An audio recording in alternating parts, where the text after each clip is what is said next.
Okay, we are back again for the third time. At this point, this is embarrassing, and we're just going to save this so you can watch the rerun.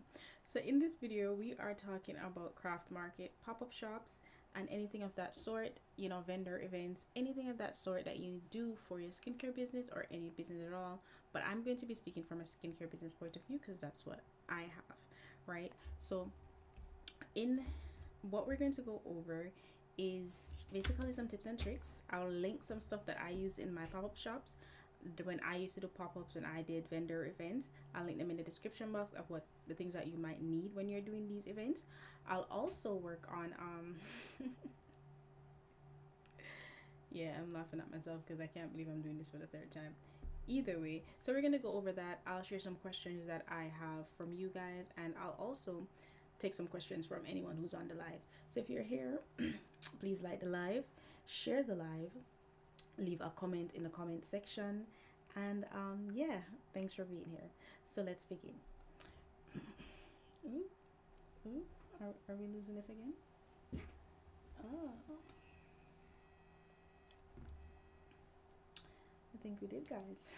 Once again. Okay, there it goes. All right, so the first thing the first thing that we're going to go over is the importance of first impression in a pop-up shop. So if you have a pop-up, have a business overall, you're going to a pop-up shop, right? One of the first things you have to focus on is your first impression. What is the first impression? Is basically what's the first thing that your customer sees, what is displayed, branding, brand identity, colors. What is the first thing the customer see, and what is it that the customer will see that will make them want to come to your pop-up? That's the important thing. What will they see that will make them say, you know what, I want to go to her pop-up shop instead of someone else's. I want to see what she has going on instead of what someone else has going on, right? What will make them come to you? What makes your pop-up stand out? So that's what, when we think about first impressions, that's what we think about. First impressions can even be, how you look. Are you presentable? Are you representing your brand well? Does it look like what you're selling is something that I would purchase from you? If it's skincare, like just how you dress up yourself professionally overall. Sometimes it's based on how you look, because sometimes people take a look at you from a distance and say, you know what, I don't want to go to her booth, or how your booth is set up, or if it's not how your booth is set up, how your color, what color is drawing them, because that's where color psychology comes in. What color is drawing in your customers? But one thing I will say about this, when you're just starting out, color psychology might kind of throw you off, and I don't want any of these tips to limit you and probably hold you back from doing a pop-up shop because you think that you have to do so much things. You really don't. Like, one of the main things is the first impression and the setup. The setup is really important to basically attract new customers, attract new people trying to talk to you, at least attract new people, the people that are passing by. Hope attract them enough so that they can stop at your station instead of someone else. Hi, thank you for being here. That's fine. Thanks for being here. Like the video. Thank you. All right. So you want to be able to attract the passerbys. It's like if you're in a mall, you want, your first impression needs to be up to par so that someone who is passing by would want to stop at your station rather than someone else, if that makes sense. All right. I hope you're here with me. All right. So if you're just joining, definitely like the live, say hi. Thanks for being here. Whew.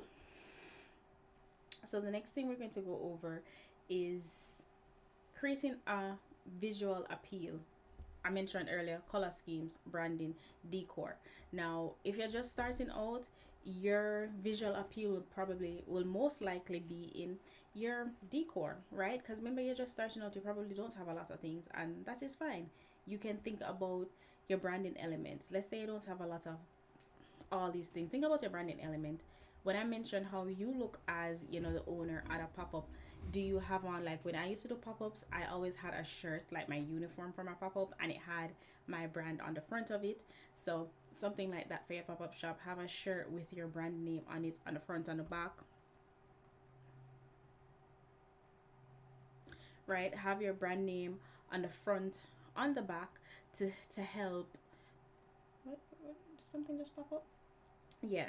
So to help your customers recognize you, maybe returning customers can help to recognize you on that, or just past customers that are passing by. Maybe they want to go somewhere else and then they want to come back to you. If they want to come back to you, they can go ahead and look at your shirt, probably remember your name from that, right? Because that's something that I used to do as well. When I did pop ups, I always had a shirt, there was always a uniform, there was always, you know, a way for you to identify me. Like you can always identify me by my uniform and everything that I have on. Right. Thanks for everyone who's joining. Hi. Thanks for being here. I used to do pop ups myself a lot when I had my store, and everything that I'm sharing is everything that I did back then, what worked and what didn't work, and I'm sharing those tips and tricks with you. So if you have any questions, let me know in the comment section. All right. So I just started. I just started today. Can you start over? I just started, so I didn't get really far. All right. So the next thing that I want to talk about is you're telling a story with your booth. Let's say, for example, or I wouldn't even say story. Make sure that your layout of your products are cohesive. So when I used to do my pop-ups, let's say I did skincare because I had body butters, right? I also had body scrubs. So I would start off depending on the direction of the traffic, even though they come from anywhere. But I would like to have my bathroom products first, meaning stuff that you'll use in the shower. Your scrub, your soaps. I had a few facial washes as well. They were at the front of everything, so your customer can see that first. Once I would put those out, then I'd have my body butter to follow with that, because usually when people are shop, they like to have sets, so they like to match everything up together. So they will go from that way, pick through those things, and then they will go ahead and add like a skincare product, like a body butter or something, or anything along that line to add to it, right? Let me know if you have any questions so far. Hold on, let me bring it down just a little bit. Ooh, there we go. All right. If you're here, if you're passing by, please like the live. Hi, how are you? Thanks for joining. Thanks for joining in with us today. All right, so the next thing we're going to go over, let's close this one. So the essentials for a setup, a functional setup. All right, so one thing I will say, one thing that helped me when I used to do pop-ups is, in regards to the functional setup, is having a pop-up in an area that is built for pop-ups, even though that doesn't happen all the time. But a lot of my pop-up shops, when I started to have like a permanent pop-up, it was built for pop-ups, so it had like fixtures that I could set up and then do my displays that way, which made it a lot easier, right? So now for the places that I went, that it's not a pop-up area, it's a field, or it's a vendor event and you have to set up everything. I had a simple setup, so that's what I'm going to go over. I know nowadays you have a lot of lavish setup. Just give me 1 minute. It says, where are you from? I am in the States, originally from Jamaica. If you hear the accent, if that's what you meant, yeah, that's the answer. So yeah, I was saying, nowadays they have like a lot of lavish type of setup, and that's okay, but I don't want you to use that to deter you from doing a pop-up shop. Don't let that deter you from doing a pop-up shop. Don't let that make you feel scared, because I don't compare yourself to some of these businesses that have a budget to do a big pop-up, and they'll have like the lavish setup and all this stuff, and you're probably like, oh well, you can't afford that, so you shouldn't do a pop-up shop. Don't let that stop you. Still go ahead and do your pop-up shop and use what you have. Because I've went places and seen many lavish setup, and that's great. And I didn't have that setup, but I didn't allow that to stop me from doing my pop-up. I still did it, still sold my items, still still went through, still got through with the goal. So don't allow that to stop you because you don't have all of the blings and the blanks and everything that everyone else has, right? If you're just joining, say hi, please like the live. All right, so the next thing, any questions? Anybody have any questions? No? Do I have any comments here? Okay, no comments here either. All right, yeah. So next thing I want to walk through is what is your approach for when customers do stop, right? So let's say they do pass by, they do stop at your booth. Thank you. Thank you for being here. Let's say a customer does pass by, they do stop at your booth. When they stop at your booth, they what is it that you're going to do to keep them on here? What is it that you're going to do to help sell your items? And one thing I'll suggest is samples. I had a lot of samples. Like samples were my main thing. I had a lot of samples for my customers or potential customers. And the reason being is that when they depending on if you're going somewhere for a pop-up shop, that means these people are coming there to purchase. So it would be ideal to have so it would be ideal for you to have samples so that they could try stuff, they could test it out, they could what do you call it, test it out on their hand, basically test it out and see if it's something that they want to like, if they want to like and they want to try, and if that's something that they want to buy and something that they would want to have in their life. So definitely check that out as well. Do that, try that as well. Like I guarantee, especially for skincare, always have a sample, because sorry, always have a sample, because people want to know how things smell. People want to know how things smell. People want to know how things will feel on their skin. People want to know if they will like something.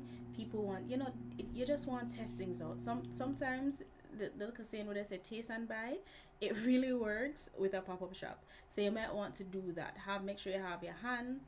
Make sure you have the samplers. In my description box, I listed some of the sample sticks that you can use to help scoop up stuff and have customers test it, and they can scoop it up themselves. Don't be too shabby and too shy with the testers, and have them use that to test on their skin and see what happens. They might like it. They can smell it that way. They might like how it feel, and they might want to purchase it. All right. Whew. That was a mouthful. Alright, so the next thing we can add to that is making sure that your booth is organized. So let's say you don't have the lavish setup and you just don't have a lot of things, or you just have a simple setup just starting out. The basic thing that you can do is make sure it's organized, right? Make sure it is organized and appealing to the viewers that are coming by. So don't have like your products here and then have a whole bunch of other stuff around it, right? Don't have everything on the table, your card reader and things like that. Make sure it is organized, product in front, you behind it, and everything else that needs to be, behind it can be there, instead of having like a whole bunch of stuff during that time. Having a whole bunch of stuff on the table, on your booth or whatever, and distract your customers from what they came there for. Let me put my hands on, sorry about that. And distract your customers for what they came there for. Now I feel like that was a lot as well to take in. If you have any questions, if you're watching this with the replay, please let me know below.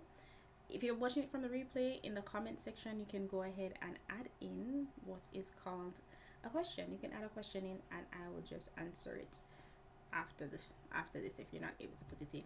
But yeah, if you're just joining, please like the live. We're talking about craft market, we're talking about craft shows and things that tips and tricks that I've learned doing this during my time. And yeah, I wanted to share that with you guys. So if there's any questions, let me know. If not, we're going to continue to the next part of this, right? All right.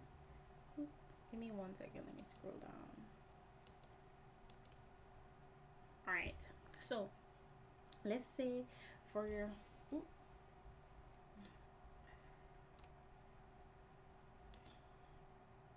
okay, let's say for your craft show, I do have my notes here, that's what I'm pulling to the side, left, right and center.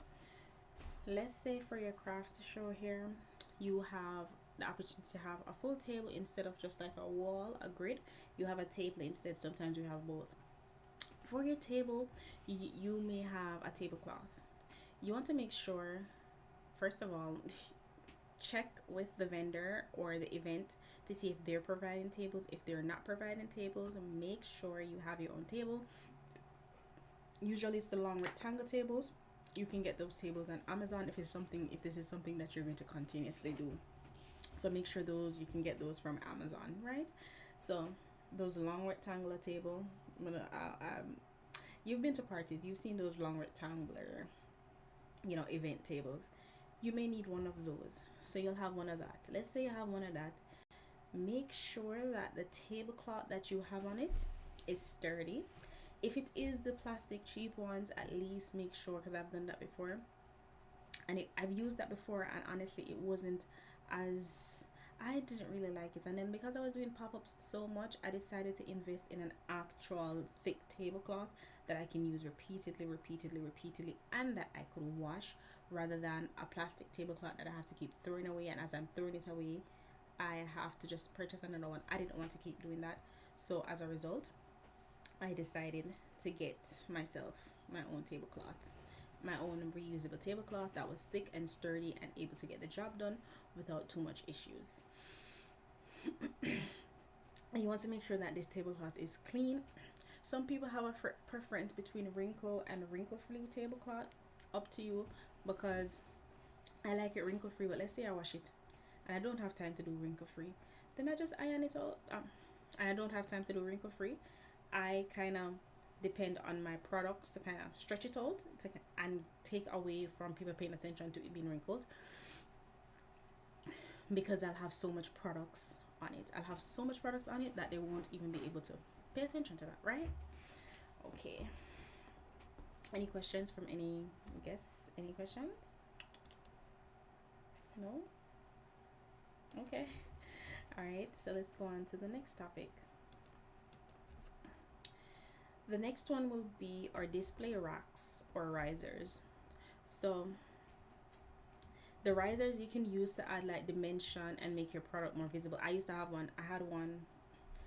Damn, I should have that to show. Let me look right here to see if I have it here to show you guys, because I used to have it right here. Okay, so it's not accessible at the moment. I thought I took it out. I didn't. But they have clear risers that you can use. Let me Google it right here so I can show you.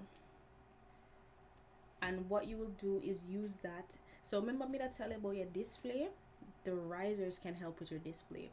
And you can use it, because that's what I would do. I will put it in the center and I'll put products on top of it to help to make sure that my products are visible from afar, and just to kind of level off everything so you can see multiple different products. Give it some layer, give it some dimension, Let me put it right here, display risers, because I don't have mine close by, which I should have. Not sure if you guys can see it, but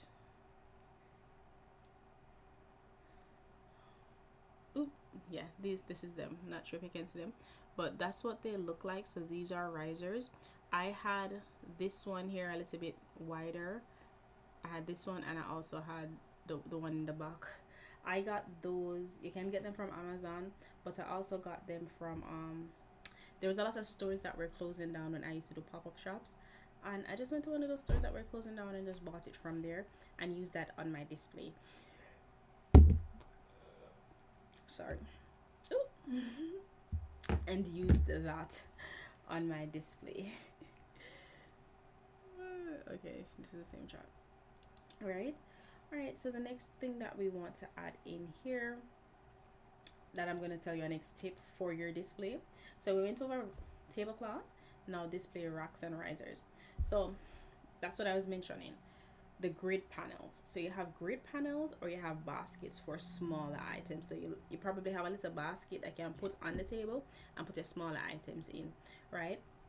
These things need to be accessible, right? I can show you that as well. So if this was like a edited video, I'd have all these pictures readily and available. I didn't have one of my permanent pop-ups came with like a grid panel setup, so I didn't have that issue, right? Some people purchase their own and create it for their pop-up shops or their events. This is what a grid panel is. Now this, I would say it not cost that much, but it is also more so if you have like a lot of customers, if you're going to a very popular event, it can be beneficial. You don't have to do this. You can look at Pinterest ideas to see grid panel, inspiration display for a pop-up shop or craft market, but something you can look into. This is what a grid panel looks like for your display, right? Now, keep into mind, a lot of the grid panels though, I think most of those are like for jewelry companies, jewelry, keychain, stuff like that. I'm not quite sure if that's something that you would do for skincare, because I didn't need a grid panel, even though in the craft market they had like little panels in the holes, but I just used that to hold my shelves, and then I'll display my products behind me so I can stretch back and put things in bags when customers ask for it. But yeah, you can definitely look into a grid panel and see if that is something that you would want to incorporate in your business. All right, so let's go ahead and take a look at the other point here. So we did tablecloth, display racks, risers, grid panels, and baskets. Product arrangement is the next step. So product arrangement is basically, I think I mentioned this earlier, which is grouping products from different segments together, which makes sense. You know what I say? Like, group them together. Make sure, let's say you have scrubs, group your scrubs together, group them together, and make sure, for somebody don't have scrubs over here, scrubs in the middle, scrub on the right, scrub in the corner, have them together. If you have 4 different types of scrubs, have the 4 of them together. That way the customer can say, hey, let me check this scrub out from the sample. Make sure you have a sample. If I even have samples for scrubs so people can spell it. So make sure you have one scrub that is, let's say that's a lavender. I had a rose one. You have the mango and the tea tree. Have the sample in front of them. Ooh, where's my sample size? I'll pick it up. But have the sample in front of them. With that sample, you can show them, how it smells. As I mentioned earlier, the sample, you can show your customers how it smells, and they can have an opportunity to try it, and they can open it and see what is inside. So have the sample in front of it. So that's what I'm talking about, grouping it. Then if you have body butters, group your body butters together the same way, but make sure them can test the scent out. You know what I say? Group it together so they can test the scent out and see which one they would prefer. Okay? Alright, let's do, I'm going to show you guys the sample size. Do I have it here? Yes, I do. Sorry about that. I just had to show you. So this is one of my scrubs I showed in my other video a while ago. See it here? So when I had my business, this is a scrub, and then this would be, most of my scrubs were this size anyways, but I would always have one open for them to try. This makes it look weird, because this had rose petals inside of it, and they would be able to try this, and as they're trying it, they could smell it, see if they like it. They can also too, this feels so good, this scrub feels so good. I need to make this again. But yeah, so they could try it and see if that's something that they like. And that's why I said, have everything grouped together so your customers can try them out. A little more rod. Okay. So the next thing we want to point out, so we have the grouping. The next thing, I have my notes here, is visibility. Visibility is basically okay, there it is. So visibility is making sure that your best selling items are accessible and that they're eye-catching so your customers can see them, right? Make sure your best-selling items are placed at eye level. So when I mentioned the risers, your best-selling items could be on that. So one of my displays, like, oh my gosh, I wish I took pictures of my displays because that would be good to share. So one of my displays, right, I had the riser, and right behind the riser I would use something like this for the risers, if I didn't have my panel display signage, because I had something for signage, I had those as well. Those were pretty handy. But let's say I didn't have them and my signage was pretty small. I used these things to hold some of my signage, and what it does is allow you to, it's like this. This is what you use. So if I had small signage, right, I would use this. What is it called? Multi-purpose usage. What is the name of this? Card holder. Most of them people use them in wedding.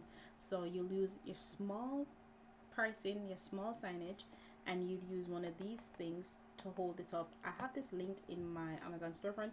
I'll put it in the description as well. But you use these small things, these rings, to hold it up, and like say the ring will be right here and my display will be right in front of it at eye level.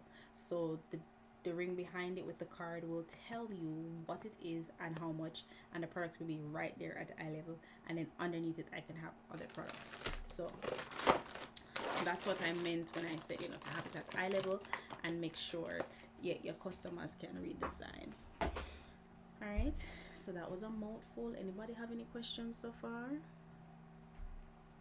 Any questions? No? Okay, well, we will continue. Thanks for being here, by the way. If you're here, like the video, that would be really helpful. Let me like it myself too. Yeah. It would be really helpful if you like the video. All right, so the next thing we're going to go over is pricing and signage, which I've mentioned a lot a while ago, and for good reason, because a lot of people, when they go to craft markets, or when even I go to craft markets, one of the things that I cannot stand is not being able to see the price of an item, right? I need to know how much something costs. Don't you just hate that? Have you ever been to an event or been to somewhere and you don't know what the price of the item is? And the reason why it's important to have your signage available, thanks for the hearts. The reason why it's important to have your signage available is because, let's say you have a crowd, right, and I'm passing by and someone else is passing by, you're dealing with a customer. Even though you're dealing with a customer, you can't be accessible to everybody right away, I can still look at your signage and see the price of your item, and also see what your item is, without having to wait and getting annoyed. Because nowadays I don't think lots of people have patience. I don't really think they do, but they'll be able to, while you're dealing with another customer, they can look at your signage, they can look at the pricing, they can use self-help test the products themselves, and basically shop around while you're doing other stuff, rather than having to wait for you to figure out what you're doing. Then they have to ask you the price of the product, then they have to ask you what things like that, even though people will still ask you questions. But it's very good to have your signage, make sure it's clear, make sure it's readable pricing, and make sure they can see it. Don't just have the signage and have it like catched up in the corner. No, I have your set of body butters here. Guess what? Your sign needs to be behind that body butter. You don't need to have it, all over the place. Make sure they can see it. Lots and lots of signs. All right. Any questions so far? No? All right, let's share this again to the public. Give it another share. Okay. All right, so we just did a share there. Whew. I'm thirsty. Close my bottle. Oh well. All right, so the next one is lighting. Now, this depends on where you're doing the pop-up, because it depends on outside pop-up. It is a bit different. We're going to talk about outside pop-up in detail too, especially with skincare products, but it depends on where you're popping up, to be honest. If you have concern about lighting, if you feel like the place that you're going to pop up, there's not sufficient light, then you're going to have to bring your own lighting. This is going to look like having affordable LED lights, even if it's like a box light, a soft box light, like a square ones that I have right here, that's what's in front of me, or even mini one that you put on over your phone, depending on how the setup is. If it's one of those lavish luxury pop-ups, you're going to need proper light. Lighting is important. You're going to need light to make sure you can see the items. We already know you can see the items, but we also want to make sure your customers can see them, right? Because that is a very, very important, that your customer is able to it is very important that your customer is able to see the products, see what they're purchasing. Your customers is able to, you know, see the price and all of that. So lighting is very important, and lighting usually takes your display from subpar to even better, depending on where you're popping up and depending on where your craft market. But honestly, craft markets are usually outside, so you probably don't need that much light. But you know what I will say is, you know, this advice, take it with a grain of salt. If it works for you, works for you. If it doesn't apply, let it fly. Okay. Whew. If you are just joining, thanks for joining. Like the live for me. This is a live on tips and tricks for craft markets, things that you should probably consider before you do a craft market, things that could change, you know, things that you could purchase, things that could make your craft market situation a little bit better than it may be right now. So if you're interested in that, you know, subscribe, like the video, because that helps a lot. And yeah, so let's continue to the next one. I do not have my product labels. If that's something that you guys want to see, I can probably make another video and just show them. I'll post them in my community post. Yeah, I'll post like examples of them and post the link. Let's do that. All right. So the next segment is segment 4. Let's talk about customer engagement at a pop-up shop. What does that even look like for you? All right. What does customer engagement look like for you, and how would you go about doing that? Oh, sorry guys, gotta fix that. Ooh. So customer engagement ties into the things that we spoke about earlier, right? What am I talking about? That's more like the engagement with the products. That's a part of customer engagement, because guess what, you have samples, you have a reason to talk to them. So imagine you having samples, you have a reason for your customers to speak to you about the products, you have a reason for you to start a conversation, and based on that conversation it can probably lead to a sale, because sometimes customers just want to talk, and why not? Honestly, if you're an entrepreneur and you have a business and you have a pop-up shop and stuff like that, and you're annoyed at people coming up to you, you are probably in the wrong business and you probably shouldn't be doing this, right? So definitely go ahead and, you know, that's an opportunity to start conversation and engage with your customers. And then by also having them try other things, that's a way that you can engage with them. So for example, a customer comes up and, you know, you're standing there. Next thing, if a customer comes up and you're on that phone, put that phone down. I see a lot of people do that. Why do you have your phone up? A customer is coming to you and you're trying to make a sale, like, why is your face down in your phone? You don't even know who's there. So put the phone down and introduce yourself. Hi, speak to them. They would want to ask them if they want a sample. Give them samples. Let them try it. Listen, no matter how much samples you have there, let them keep trying and see what they like. Some people will like it, some people won't. That's fine.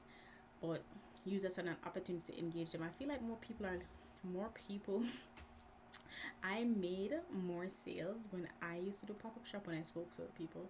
Like, if you're at a pop-up shop and you're just sitting down in a corner, I used to say that to you, just sitting down in a corner, you're not going to make much sales.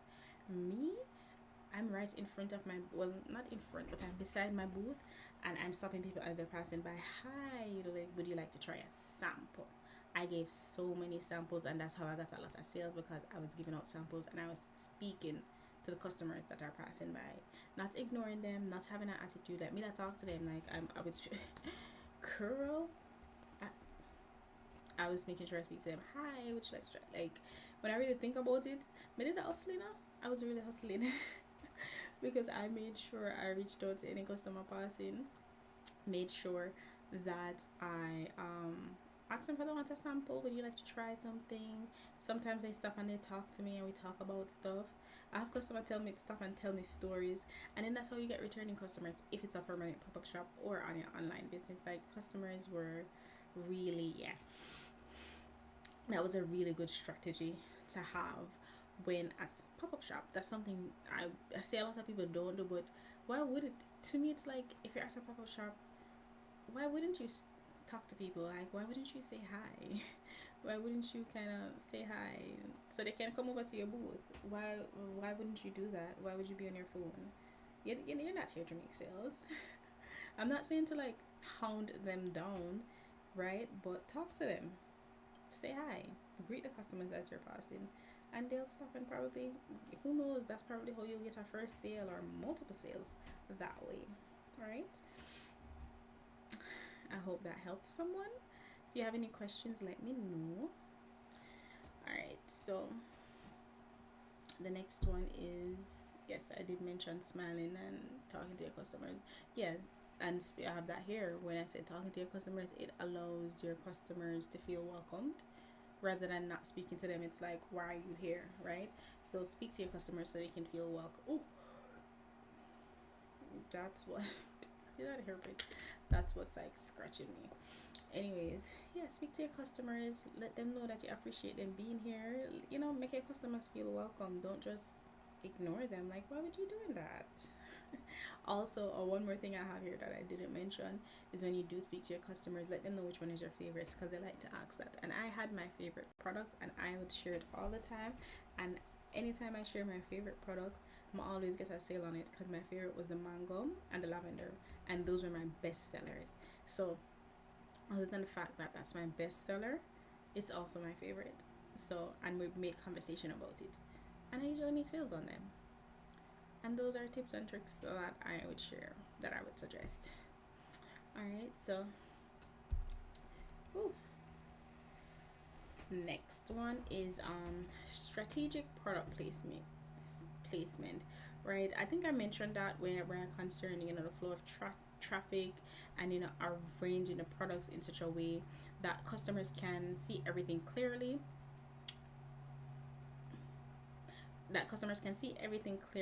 but also encourage them to engage with specific items. So I mentioned that earlier, right? Yes, this is the next one that I would do. So whenever I would have my customers purchasing and they picked one thing out, I would have cheaper things close by, and my more affordable things would be my lip balm. And I can tell you, I got so much sales off lip balm because they were like right there. It's like, you pick up a body wash, I'll pick up a lip balm too, because it's small and it's more affordable compare to the rest of the items, and it's like an add-on. So those are like add-on purchases. So I would be like, and even I even had samples for the lip balm, like, come through. I had samples for the lip balm, because why not? And not in a way that they're going to like put it on their lip, but they can smell it, they can use their fingers, things like that. Or the little scoop thing that I had, they could scrape it a little bit of the lip balm and try it on their fingers, try it on whatever they needed to try it on, right? So, ooh, sorry. So yeah, definitely think about that as well. Ooh. So not because you're not a mall means that you can't, be like them, have add-ons, have, carry yourself like that, like the store that you want to be, and that way you can make extra sale. It helps to make your goal for the day. All right. The last, well, not the last thing, but the next thing that I want to add in here is, when you meet customers, when you're selling to customers, have a sign-up sheet. The sign-up sheet is your mailing list. I had one, but I had it on whenever my customers would, let's say my customers finished purchase, I would have not a sign-up sheet, but at the end of it, it would say, do you want to be a part of my email list so I can send you promotions, etc. I would have that. Some people actually have an iPod, and then you can enter in your email address. If a customer is maybe the customer doesn't want to purchase something right now, and they're like, hey, do you have a website? They can enter their email, and then you're able to send them something, and then they might buy. So you never know, right? You never know. So let's try to have that as well, and have that accessible to your customers. Whew. Talk about a mouthful. I do need some water. Thanks for being here. If you're passing, well, we're still going, but if you're passing by, like the video, leave a comment. Have any questions, drop it in the comment section. I will answer it willingly. Okay, let's see. Next topic.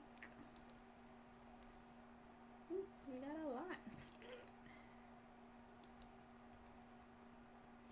Alright, so I feel like this one is repetitive because I did that one before. That's what you get when you don't go in order. But this one is more customer engagement, maximizing customer engagement.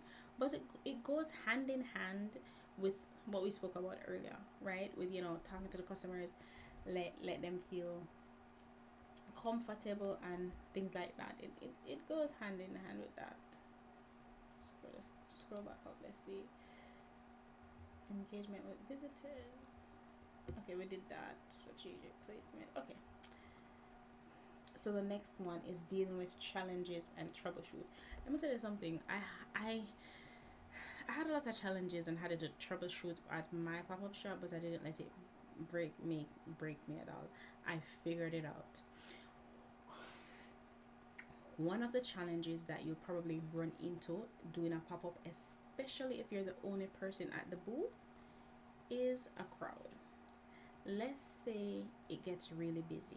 You don't have any help because, you know, you're developing business, you can't afford help, and you don't have any family members who can work there with you, right?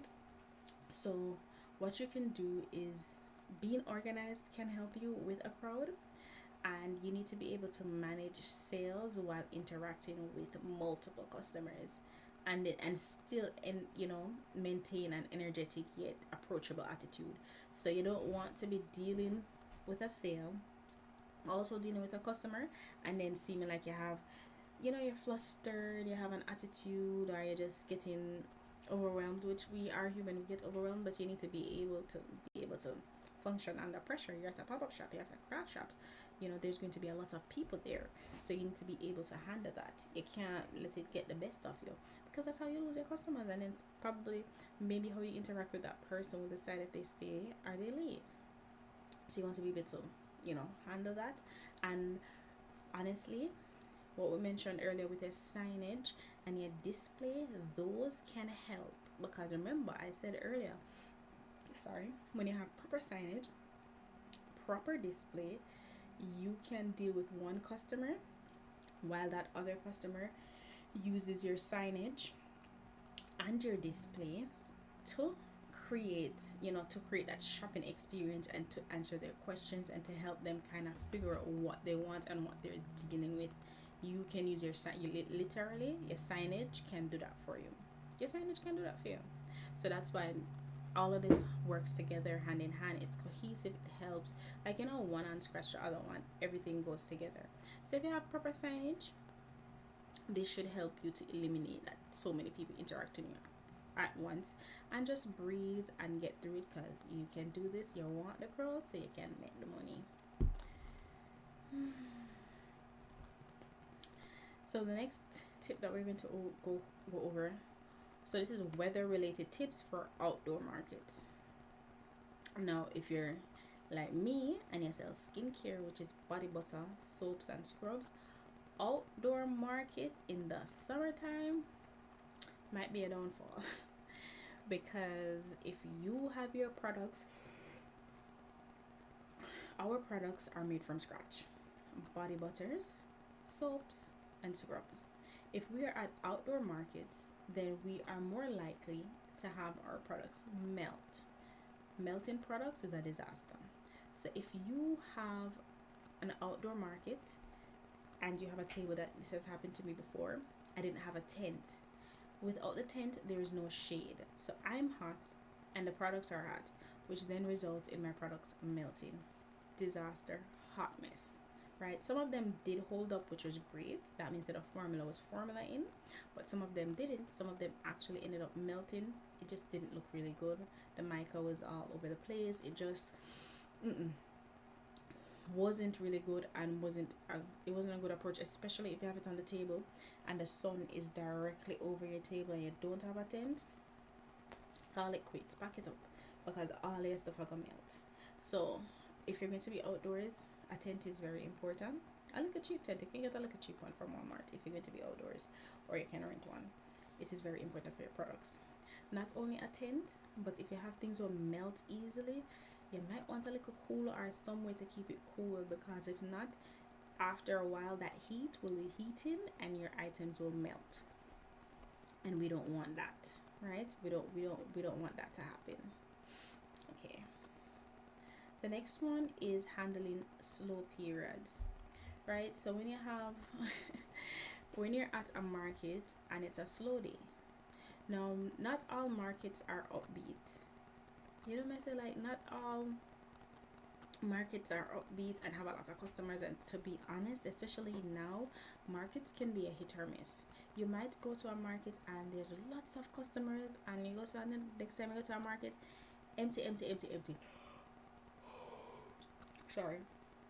Next time you go to a market and it's like super empty, like empty, empty, empty, and you probably one or two customers. That happened to me before. Trust me, it happens. And that is why having an online presence for your business is very important, because if you go to this market, remember, you're paying for your booth, you're paying for all these things, and there's nobody there. There's nobody there. You're disappointed because you already paid for this booth and you didn't even make back the amount that you paid for the booth. That's an issue, and that's a problem. That's something that we want to prevent. We don't want to have that happen, but we can't prevent it all the time. We can't prevent it. And one thing that I did do is, when I had a pop-up shop, I promoted it on my social media, but I also did a Facebook ad, because Facebook has pixels.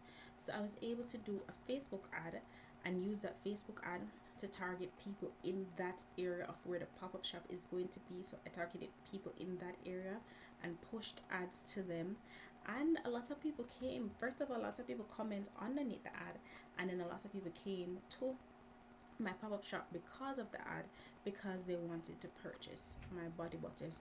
That is a great way to utilize social media and Facebook ads to benefit your pop-up shop, so you can get the best possible outcome from your pop-up shop.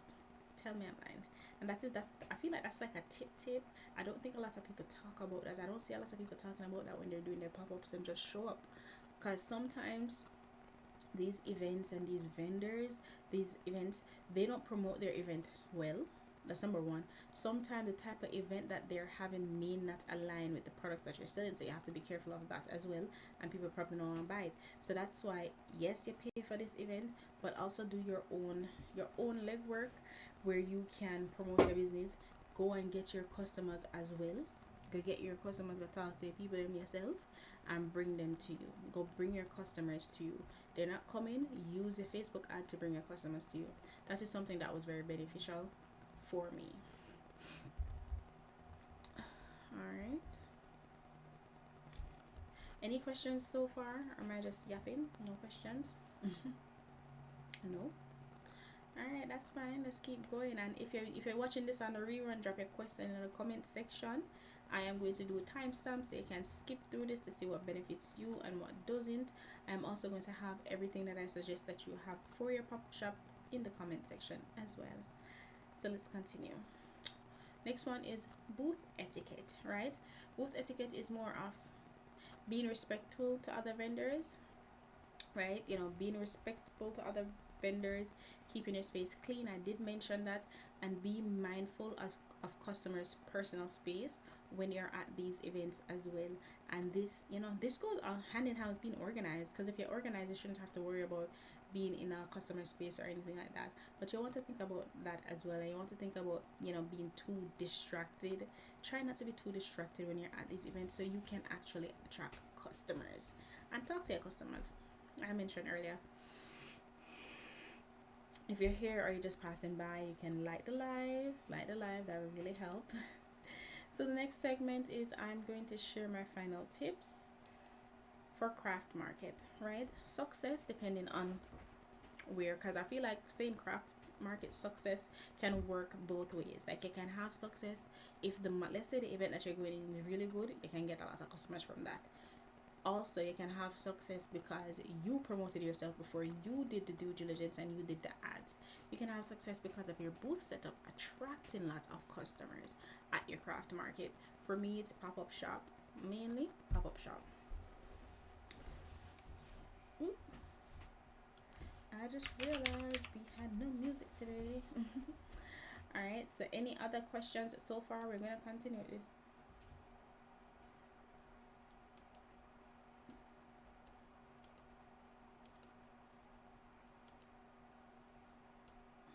I'm not saying music. That's fine. All right. Any other questions for me so far? No. All right, let's do the next one.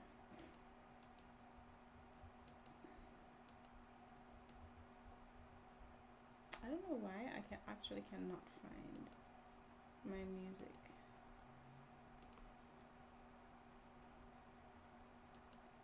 We're not going to make this difficult. We're just going to continue. Anyways, so let's go ahead on. My product here is really running. Let's go ahead to our final thoughts for this. Well, kind of like our final thoughts. So when it comes down to pop-up shop, if you're frequently do pop-up shops, let's try to keep the display fresh. Well, to make it less complicated, we can keep the same thing, but we can kind of freshen up every now and then, rearrange your booth, right? You know, keep things looking attractive, attract repeat customers, but still rearrange your booth, rearrange things, move it around, you know, change out your displays, push certain items to the back and push things to the front, you know, do market research. So like if you have customers coming, then let's say you go to a pop-up shop and you say, all right, I noticed that X customer was paying attention mainly to these products, like all the customers were just paying attention to these products. Great, that's a great thing, because guess what, now you know that all right, these products are best sellers. When I go to markets, we're going to rearrange the display, we're going to move things around, and we're going to put these things we're going to put these things towards the front and have everything else in the back. Well, not the back, but you know what I'm saying. Or if you have a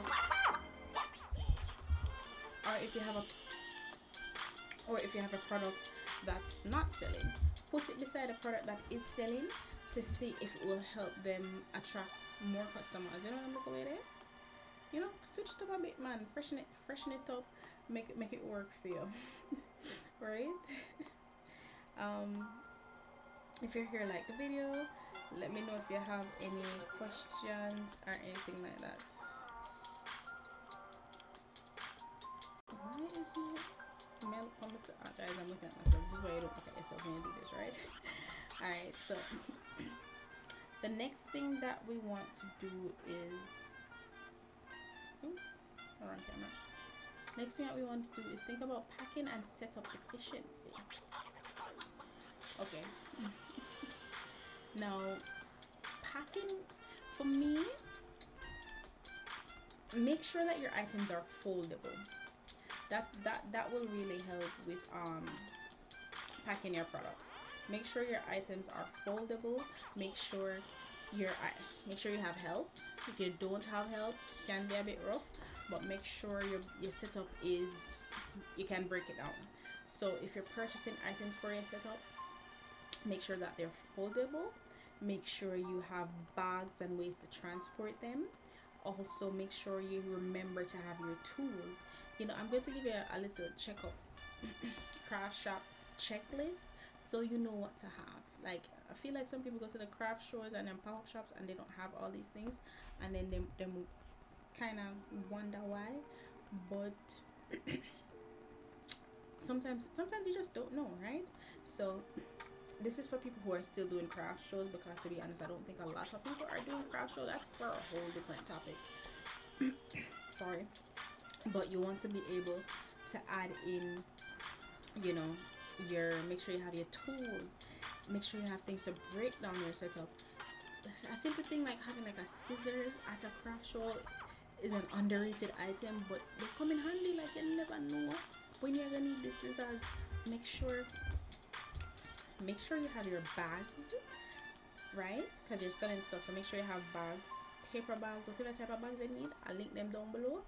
You can get them quick in no time. I even got some from dollar store. When they purchase some tissue paper, put the products in there, put the products in there, put the products in there. We're going to have a video of a list of items you need for your pop-up shop. Let's do that, because this is just tips and tricks. So let's write that down. List of items needed for a pop-up. Okay, video idea, look at me. All right.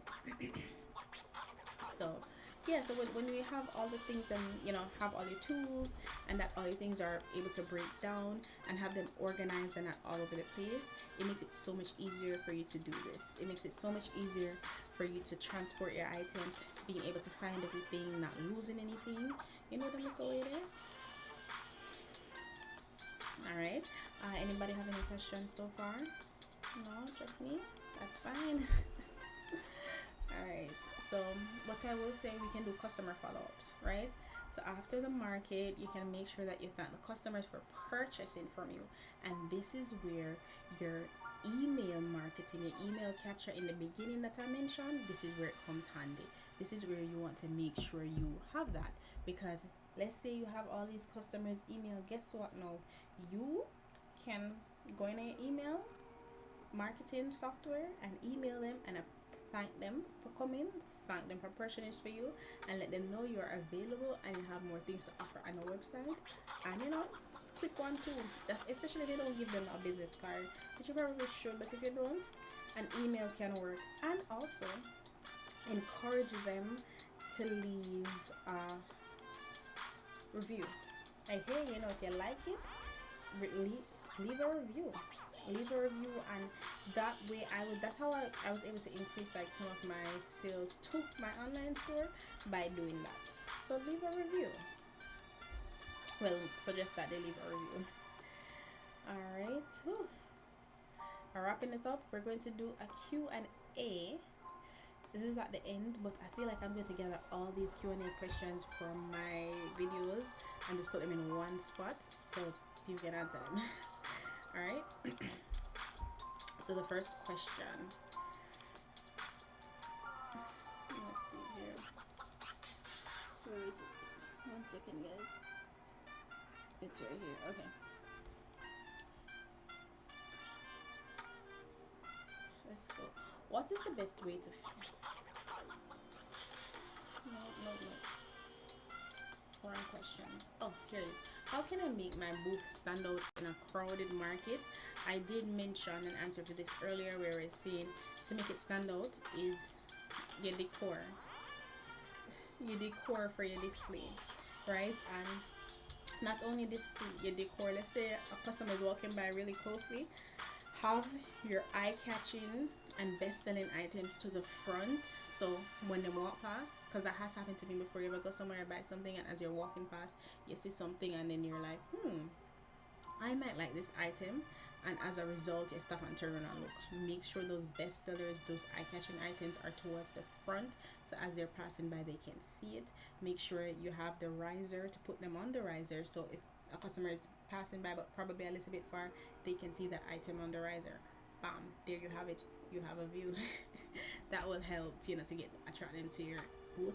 And being not in front but beside your booth and engaging potential customers. They will walk by, hi, greet them, speak to them, let them feel welcome to come over and take a look at the items that you're selling. What's the best way to display products without taking up too much table space? The best way to do that is with the risers. Because when I should have a picture of that. I had a small table. Because I had a small table, I used the risers to get a lot of things on it, but not taking up too much space. So small table, you get a riser, things underneath it, things on top of it, bing, there you go. Problem solved with the riser. So I'm going to link the risers in the description box, so that way you can click on, sort through them and see what you need and see what you might need for your pop-up shop, right? Do you have any advice for dealing with the difficult weather at an outdoor market? I mentioned this earlier. have a tent. Check the weather before you go, because honestly, depending on the weather, a tent may not help you, and you might want to skip it. Yeah, you might want to skip it because all that stuff gonna get wet. Let's say you don't have a tent, all the things are gonna get wet if it's going to rain, if it's cold, if it's too hot, your items might melt, right? So you want to have a tent to cover that. And to be honest, sometimes it's not worth it if the weather is too bad. Pack up and go. Pack up and go. Have that email marketing, post something on the Instagram story, let your potential customers know, like, hey, we were at the pop-up, but due to inclement weather, we are no longer able to stay and we have to pack up and leave to protect your products. You don't want to lose all that money, and people understand.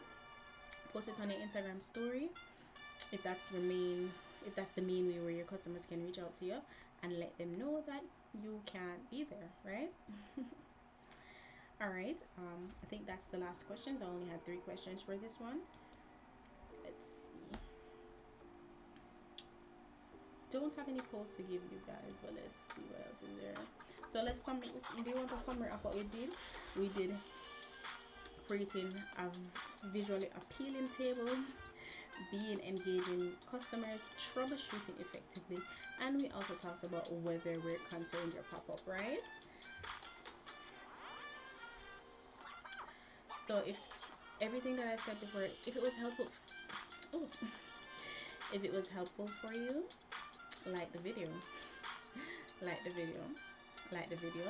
If this is something that you want to continuously see, subscribe to my channel. I make DIY body butter, DIY skincare products, DIY sugar scrub. I do it from scratch. I also talk about these things. I sit down and have sit down conversations with you to talk about this.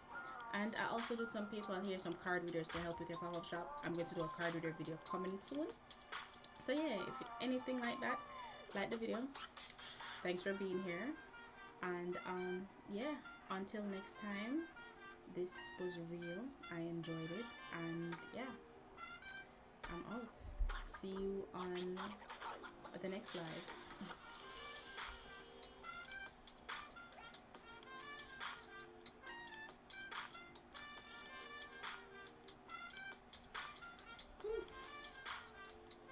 Oh, my other live is still on.